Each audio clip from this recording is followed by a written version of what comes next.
Thanks very much. I've got a question about national policy and momentum for reform, so not just London-based. National policy and momentum for reform.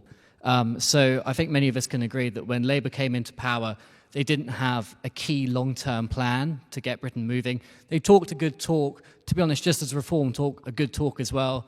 And if GB News is anything to go by, the rhetoric is strong.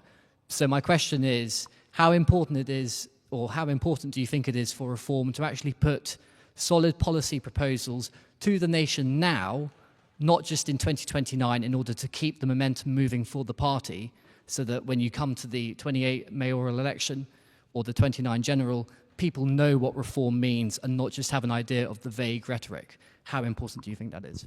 Yeah, so you are right. When you're in opposition, it is about rhetoric, right? Because that's when you set your stance.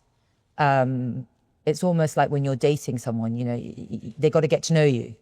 They got to get to know what your values are, what you believe in. Are you going to cheat on me? Are you not? You know, are you going to work hard? Are you going to earn money? And people are getting to know us.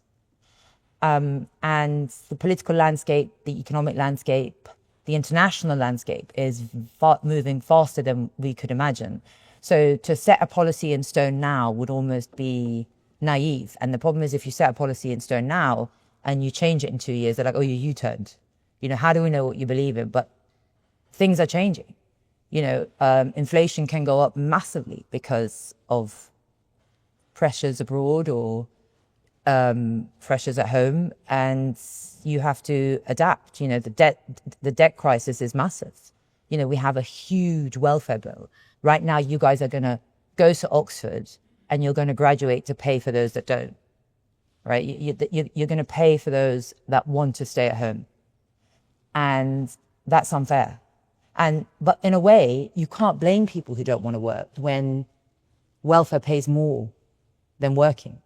They're not rewarding work. They're not rewarding risk. You know, we're not rewarding people who put all their money on the line for the business. No, we're lumbering them with extra payments, extra tax, extra regulation. And that is the long-term plan.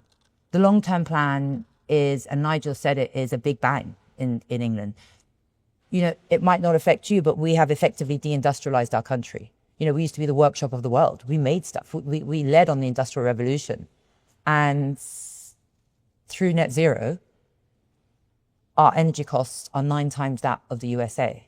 And China's very clever because it doesn't wage war. It just deindustrializes everyone. You know, we're so dependent on China for everything.